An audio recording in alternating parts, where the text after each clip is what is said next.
It's nice to see everybody. Thanks for coming. We had to get bigger places to do these days, so hopefully everybody's able to find a seat. I see if there are folks standing in the back, there are a couple in the front here if you want to find a seat. I know Sheriff Dave just gave the ground rules. A couple other ground rules I would simply say. We are Wisconsinites. That means we treat each other with mutual respect, even if we disagree with each other. Sound like a plan? Yeah. Great. Other thing is, I'm your federal representative, so let's stick to federal issues. I have nothing to do with trash collection. Nothing at all. All right? Can't do anything about that. So let's stick with federal issues. With that, those of you who are accustomed to my town hall meetings, I'll start off with a presentation. I thought I'd talk about an issue that's, I think, on the front of everybody's mind, which is just the economy and jobs. Let's talk about that. And then I just want to open it up. We'll have plenty of time for questions and answers, and we'll just go around the room and take it. Sound like a plan? Yeah. All right. Let's see if this is going to work then. What is holding our economy back? And more importantly, what can we do to get it back on track? Well, let's look at the state of our economy right now. Here in Wisconsin, I think this number is a little misleading. The Wisconsin unemployment rate stands at 7.8%. The national unemployment rate is 9.1%. Problem is, if you're in southern Wisconsin, it's a whole lot higher than that. The southern Wisconsin rate is above the national unemployment rate. An unemployment rate that I look at a lot, I hope you people over there can see me. I'm going to try and stand to the side so I'm not blocking folks' views. I look at the U6 unemployment rate. That is the one that measures not only people who are out of work but looking for a job, people who are out of work that stopped looking for a job because they tried for a long time, or people who are working in temporary jobs that are still trying to get a permanent full-time job. That rate is the highest we've seen in years, 16.5%. 6 million Americans have been out of work for over 6 months. The economy has been stagnant. Not only do we get hit with a hard recession, a very deep one, the so-called recovery has been very tepid, very stagnant. We grew at about 1.3% the first half of this year. It's picking up a little bit, but if you want to start adding jobs to your economy, you've got to grow your economy by at least 3%. Poverty is up to 15%. Now, there are two basic headwinds, I would say, that are hurting the U.S. economy today. The first headwind is Europe. Now, that's not necessarily something we can control, but it's certainly a story we should get a lesson from. And here's what's going on in Europe. They are in the middle of a debt crisis.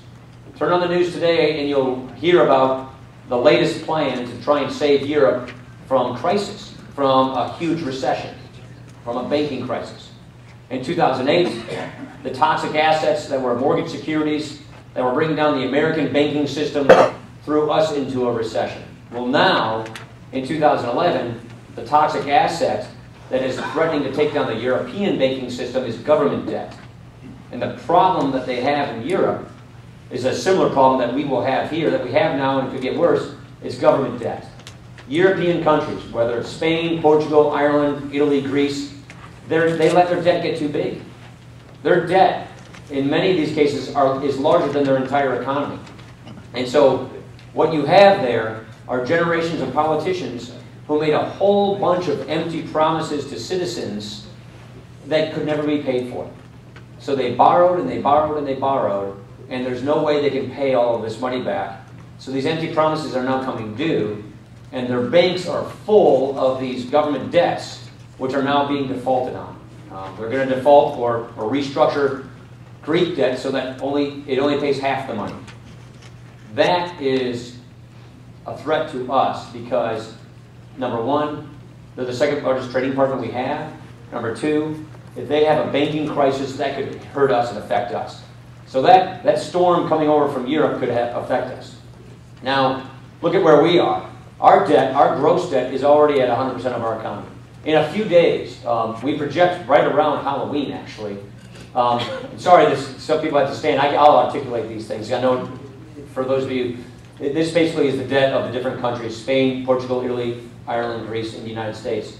In a few days, our gross debt will exceed the size of our economy. Our economy is about $15 trillion. Our debt is going to hit $15 trillion in a few days. So look at where our debt is going. This is the Congressional Budget Office forecast of the federal government's debt. And what economists tell us is, once your debt gets over 60% of the size of your economy. If you're borrowing, if you owe as much as 60% of your economy, that's when you can really have some problems. That's the danger zone. You want to avoid that. We're already over that. Thanks. When your debt gets to 90% of the size of your economy, that is when your economy really starts to slow down. That's the story of country after country that has let their fiscal problems get out of hand. And look at where we're headed. We're almost there, and we're on a way for our debt to be double, triple, quadruple the size of our economy.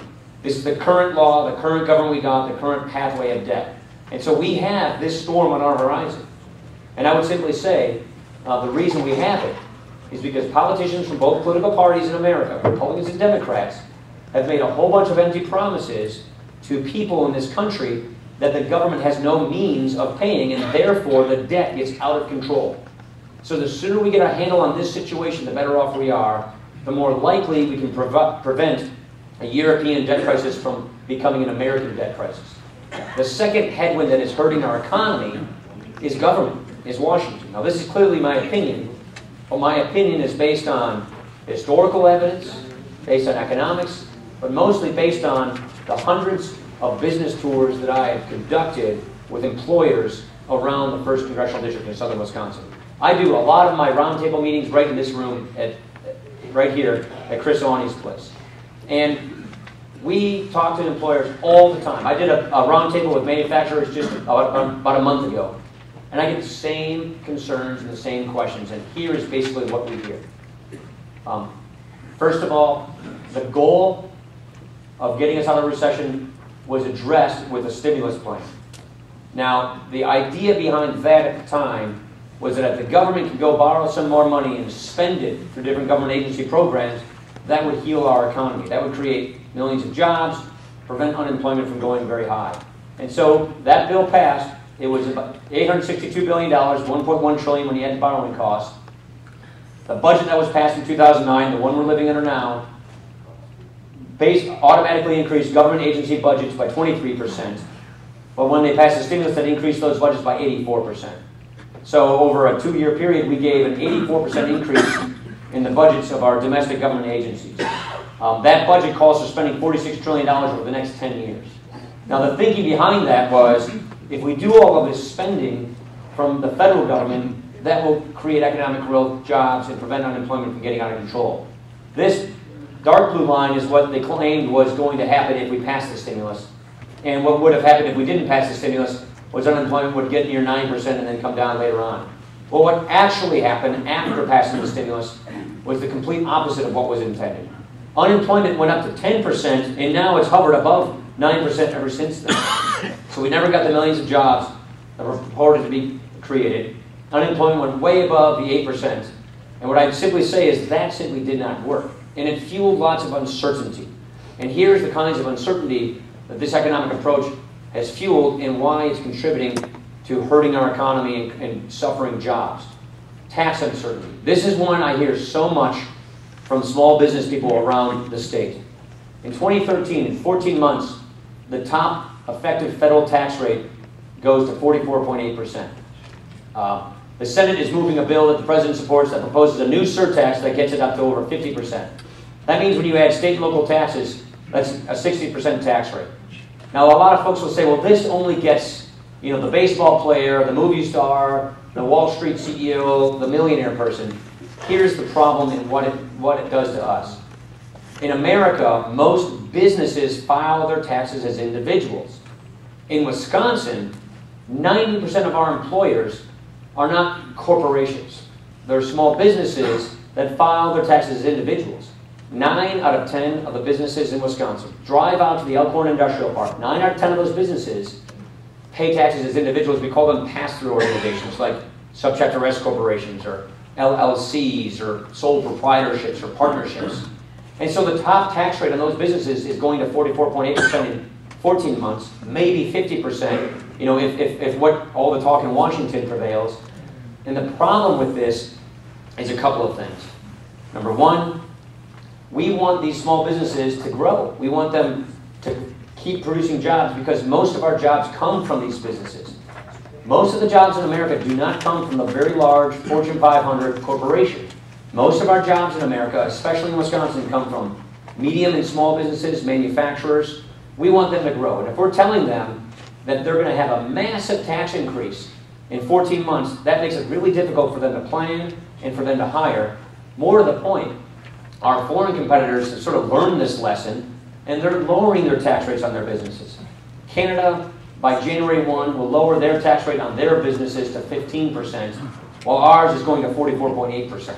I mean, China's at 25%. You know, England's going down to 22%, and yet we're saying in 14 months it's going up, and people don't know just how much it's going up by.